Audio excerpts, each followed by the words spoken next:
Yes. Ma question est celle-ci. Selon les versets coraniques, وَإِنْ مِنْ أُمَّةٍ إِلَّا خَلَا فِيهَا نَذِيرٌ. Quels sont les prophètes d'Afrique noire et pourquoi ils sont moins connus? So the question is that according to the verse in the Holy Quran, وَإِن مِّنْ أُمَّةٍ إِلَّا خَلَا فِيهَا نَذِيرٌ, who were the prophets of Black Africa and why are they less known to people? I have studied the literature on this, and I discovered that those old prophets left a heritage for the people, which unfortunately was converted into witch doctorism and magic, etc. But when you penetrate deep into the older prophet's life in Africa, I am leaving Islam out, talking of Africa before Islam. The scholars have discovered that all African tribes believed in one God, and from that the concept of angels was born, naturally so. And those people who were actually godly people, later on they were converted into heroes, and they were attributed the same property, same qualities or attributes as were attributed to angels and other godly figures. So researchers have gone into it and have found out that with the passage of time, the image of God or the images of God which they held to be correct, to be true, were gradually receded into background and were almost obliterated. Now, I have read some books on this, and if he wants, he can find out from their librarians, and he can make the study himself. And from that, I draw his attention to the fact that from that study, he should write small essays and articles in review, so that this evidence is recorded. I can't recall all the books which I have read in the past, and that is why it becomes very difficult sometimes for me to find a reference to what I have read somewhere. But he can start anew, and I hope, inshallah, he, along with some scholars in Africa, he can prepare some Ahmadi intelligent, knowledgeable youth to pursue this topic. This is very important, and the research cell should start working in Africa on every, not on every country, but on every tribe. The research should begin with the rehabilitating the map of Africa before it was colonized. You should realize that for our research work, regional and country-wise references will not work. There are some people who were spread across many so-called geographical barriers which you find today. But in the olden times, they occupied the whole area as their own. They were the masters of the land. So what the British did, together with the European communities which gathered at Belgium to decide the issue of how the territories will be carved out, they, I think in 1922, they came to a definite decision as to how they should be carved out and how European countries should not interfere with each other. So a new map of Africa is drawn, which is not the real map of Africa of old. So the research workers, if they want to find out the reference to the olden gods, I mean gods, because to get presently you will only find mention of not a god but gods. The research team has to find out that ultimately all these gods are in fact one god and they merge into one single god. It's a lot of work to be done. The study which I made lacked in many things. It was in fact addressed against Christians and Christian colonization. It left out many facts. So the idea was born even then that I hope that someday some Ahmadi workers will begin their research into this topic. So now you have raised it up, I ask you to start. Create a cell of intelligent workers in Côte d'Ivoire, and they should start studying all of Africa, not only Côte d'Ivoire, and all the Africa from the pre-colonial age. Draw new maps. Tell us that Africa as it existed at the time of colonialism, it was this Africa. Africa as it existed before Islam came, was this Africa. And from then on, from pre-Islamic era, you should begin your research of what they believed in and how they practiced their faith, etc. Sa Sainteté le Calife dit que pour répondre à votre question, il dit que j'ai étudié beaucoup de livres à ce sujet et il me semble que de ce que j'avais lu, qu'il y avait un héritage qui a été laissé donc par les prophètes qui sont venus en Afrique noire à leur peuple, qui malheureusement est devenu de la sorcellerie, des légendes, etc. Le Calife dit que les chercheurs ont trouvé que toutes les tribus d'Afrique finalement croient en un seul Dieu. Et ils ont donc un concept aussi des anges et des choses très similaires donc attachées à tout cela. Il est dommage que les personnalités donc saintes et prophètes, etc., aient été convertis en anges. On leur a prêté donc des qualités similaires à des êtres divins. Et donc c'est comme ça qu'on ne connaît plus leur identité. Ces personnes ont été mythifiées. Avec le temps qui est passé, l'histoire de ces prophètes et toutes ces choses donc a été changée. Mais le Calife dit que j'ai lu des livres à ce sujet. Là, il m'est très difficile de me rappeler de ces références parce que cela fait très longtemps que j'avais lu ces livres. Mais il faudrait faire une étude. Et le Calife, en s'adressant donc à vous, M. Koulibaly, il dit: j'attire votre attention vers le fait qu'il est très important d'aller faire une recherche au sujet des prophètes qui sont venus autrefois dans les différents peuples d'Afrique. Et alors, lorsque vous aurez fait la recherche, vous pourrez écrire des articles qui peuvent être publiés, par exemple, dans The Review of Religions, la revue des religions, donc de notre magazine de la Jamaat.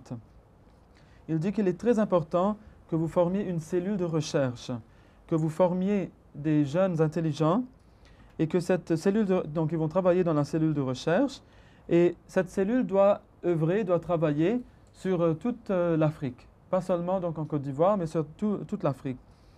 Le Calife dit qu'il est important également de réhabiliter la carte d'Afrique d'avant de l'époque pré-colonisation, si vous voulez, donc d'avant la colonisation européenne.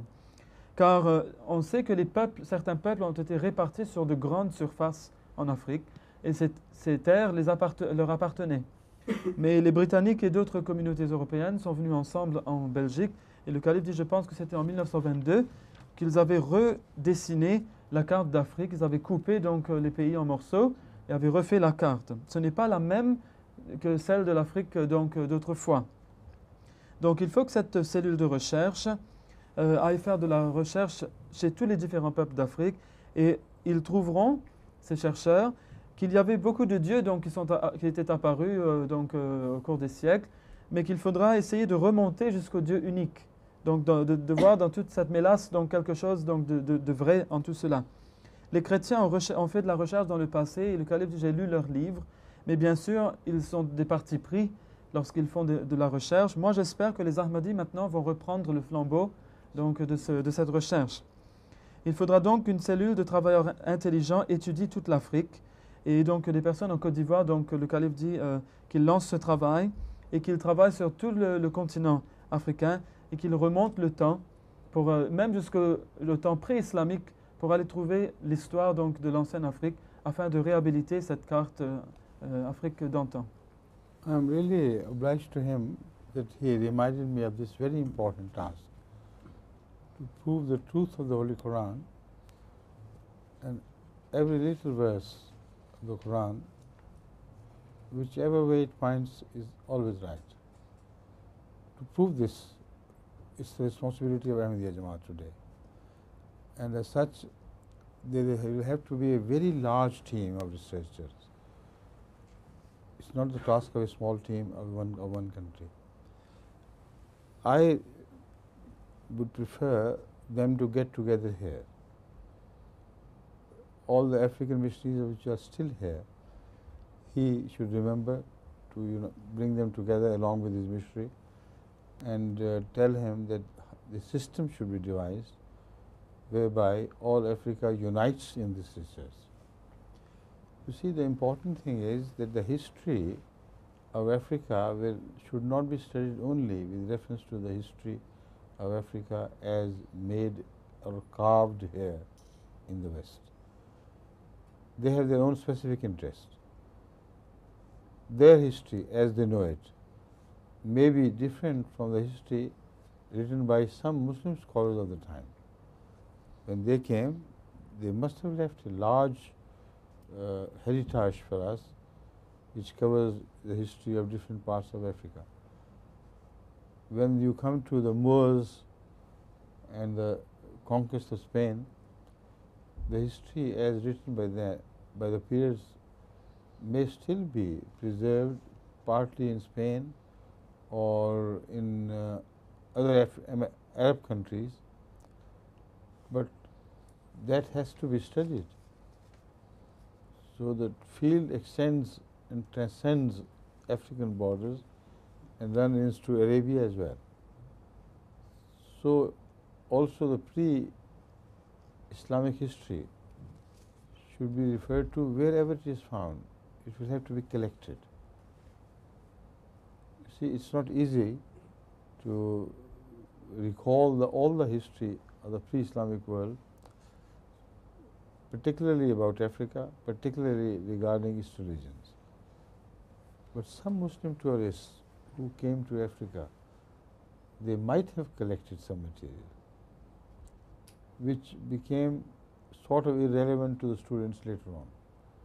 They thought it's just one reflection. But for our purpose, it's very important. What pagan Africa they found when they came? What were the gods, if any? What were the practices?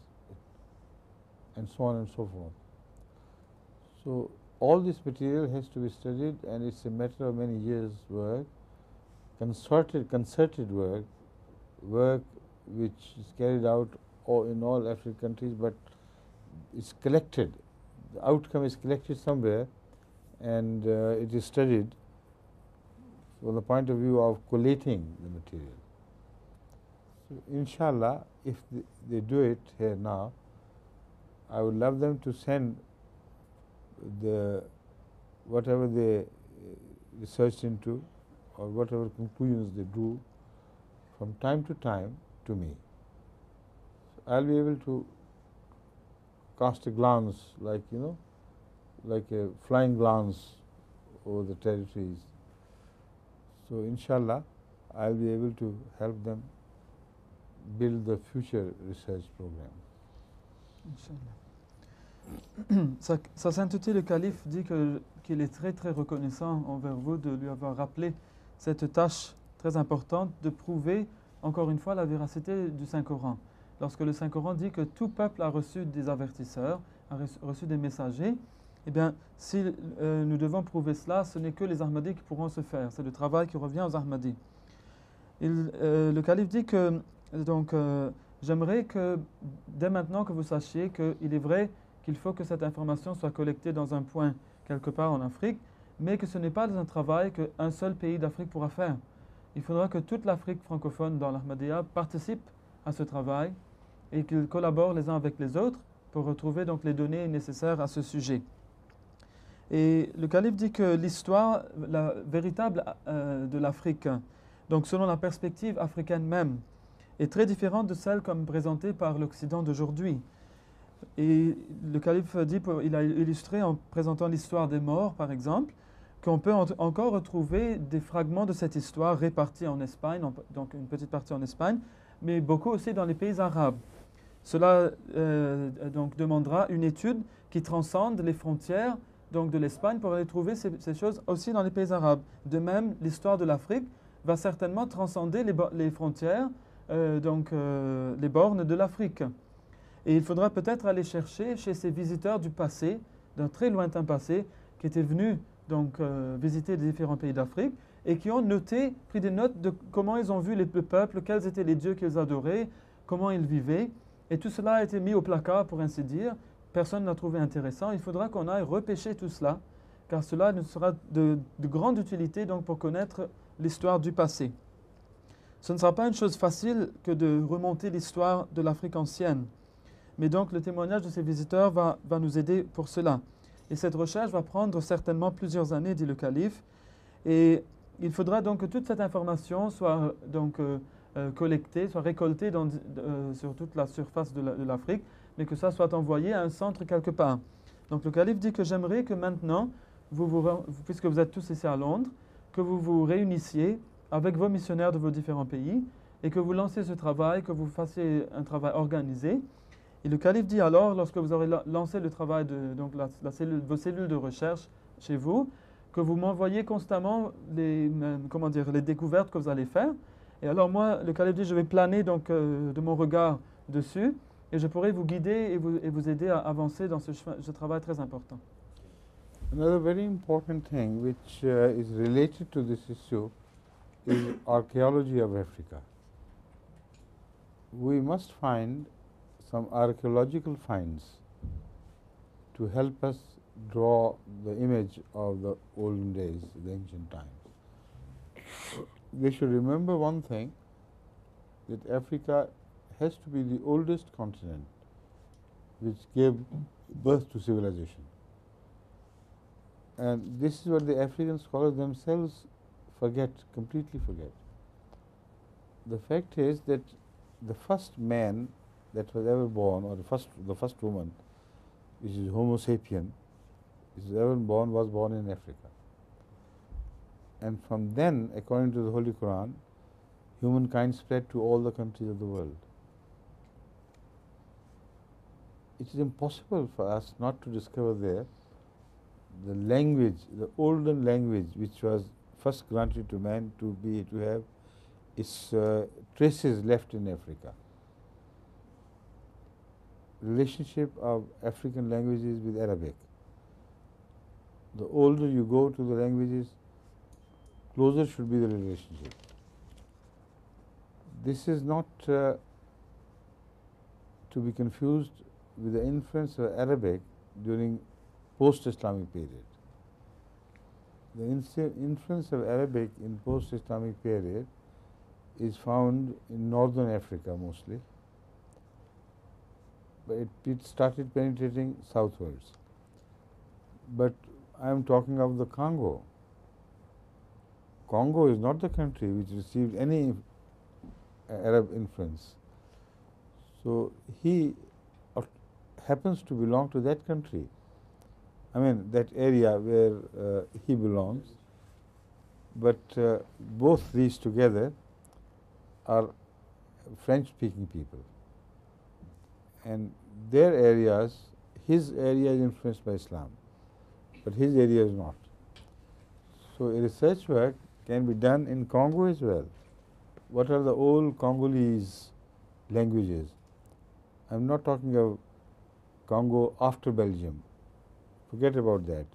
Let's go far back into the Congo and study what archaeological finds are still available and traceable, and to what conclusion do they lead. So it's very important that this subject should be related with archaeology. One thing which will be surprising would be that in all the countries of the world you find some temples, some areas of worship, places of worship.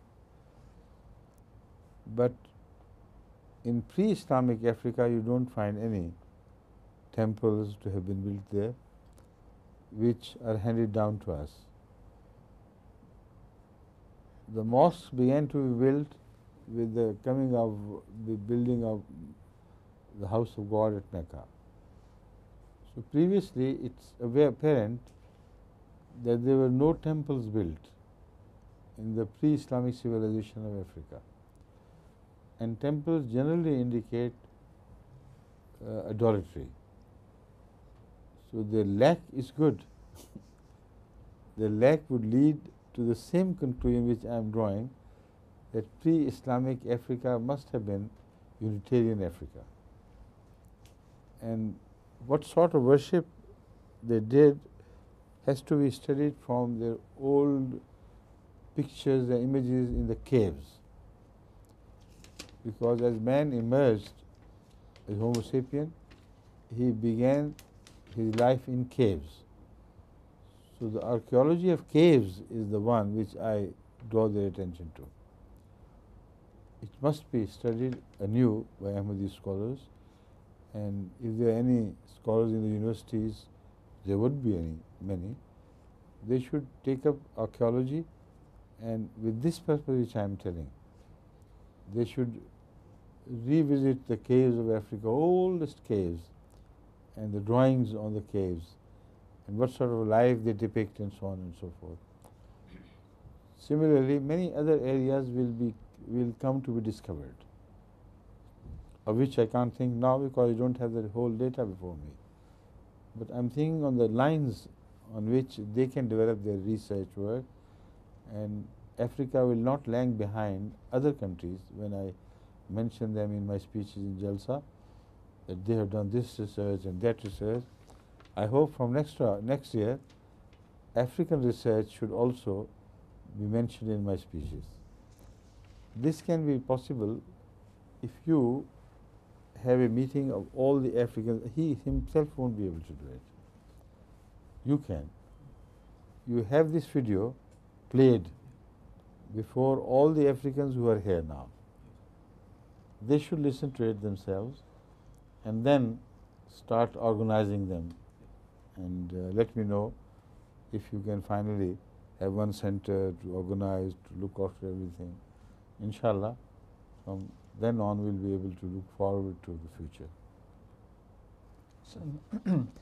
Sa Sainteté le Calife dit que une chose très importante que je n'avais pas encore mentionnée, c'était l'archéologie en Afrique. Il nous faut absolument trouver des indices archéologiques en Afrique, et c'est le continent, il faut donc le rappeler, qui est le berceau de la toute première civilisation humaine sur notre planète. Et il faut savoir aussi que le premier homme, qu'on a pu appeler donc Homo sapiens, est né en Afrique. Il nous est donc impossible de ne pas retrouver donc des indices de cet homme ancien et de son ancienne langue qu'il parlait. Et plus on remontera dans le temps, plus on verra, plus on découvrira des relations entre cette langue et l'arabe. Mais il ne faudra pas confondre cela avec l'influence bien plus tardive de l'arabe à nouveau lorsque l'islam est arrivé en Afrique. Donc ce sera difficile pour la Côte d'Ivoire, dit le calife, puisque la Côte d'Ivoire a été influencée par l'islam.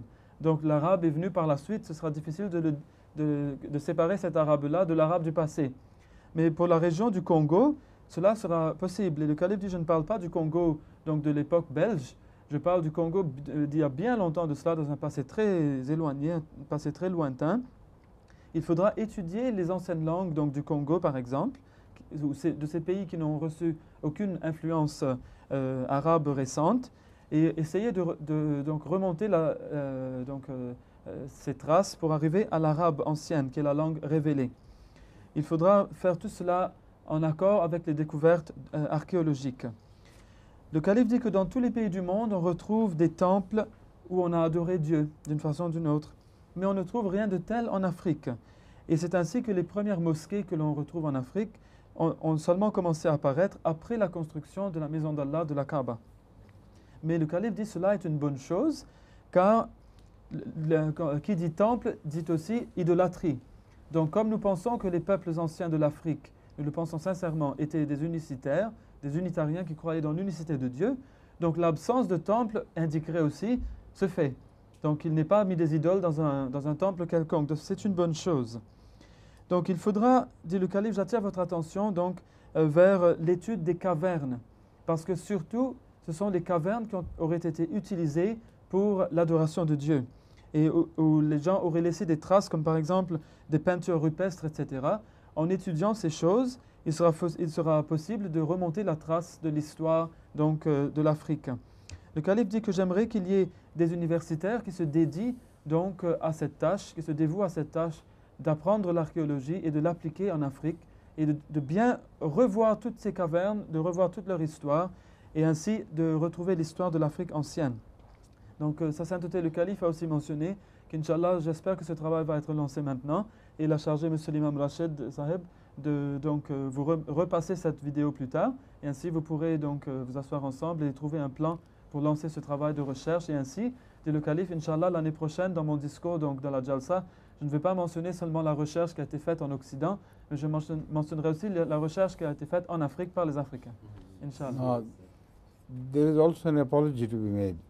In this new book of mine, which is coming up on all these subjects, you will not find Africa mentioned. Why not? Except, incidentally that man may have been born there. Because there are two continents in the world which are traced back to be the oldest in human history. One is Australia and one is Africa. In Australia, a full study has been made of the scholars. They have traveled far and wide, and they have discovered that in Australia they believed in one God while they originate from long time ago, but they can trace their history to 40,000 or more years. And for 40,000 years, they have not built any temples there. See? What I said is proved to be correct. No temples anywhere in Australia, because they all believed in one God.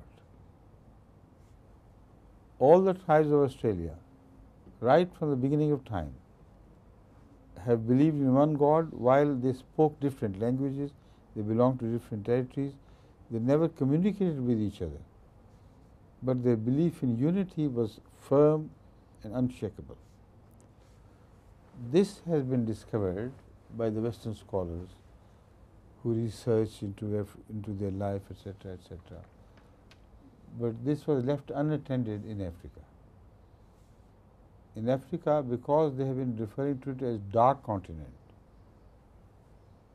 now they have traced back their own origin to this dark continent, but they refer to Africa as dark continent as an ignorant continent, and their history is not preserved.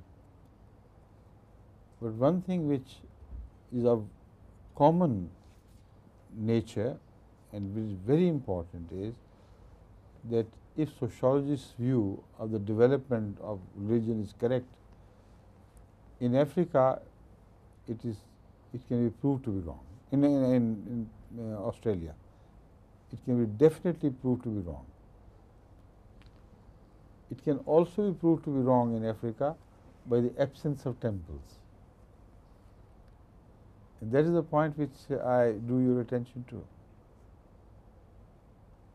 It must be studied why the history of Africa being the oldest, when the man began his sojourn on earth from Africa and took journey into the future from Africa, man spread to all the continents.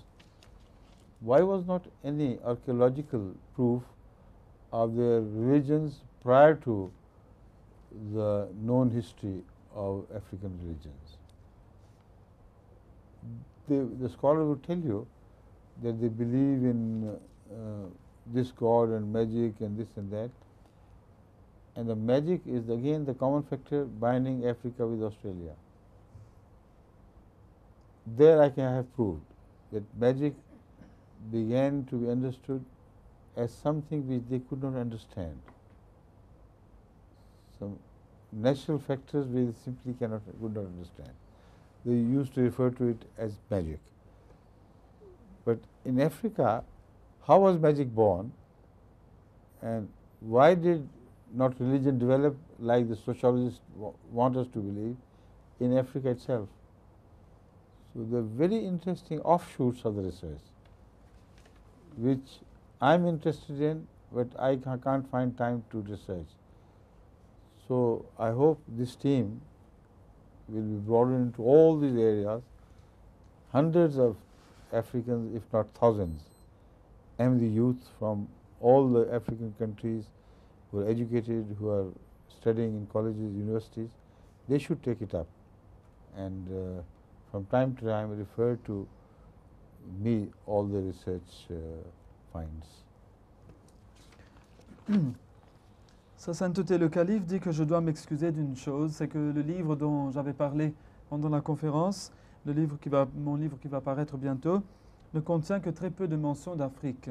Et c'est parce qu'il y a eu très peu de recherches sur l'Afrique qui a été faite jusqu'à présent, nous en savons très peu en fait. Les plus anciens continents habités sont l'Australie et l'Afrique étant vraiment la plus ancienne. Les chercheurs ont découvert qu'en Australie, on ne croit qu'en un seul Dieu à l'origine. Et alors on sait que ces peuples étaient divisés, donc les aborigènes d'Australie, en différentes communautés, en parlant des langues tout à fait différentes, mais on a pu retracer leur histoire à 40 000 ans avant notre ère. Et on voit que ces peuples croyaient tous en un seul Dieu.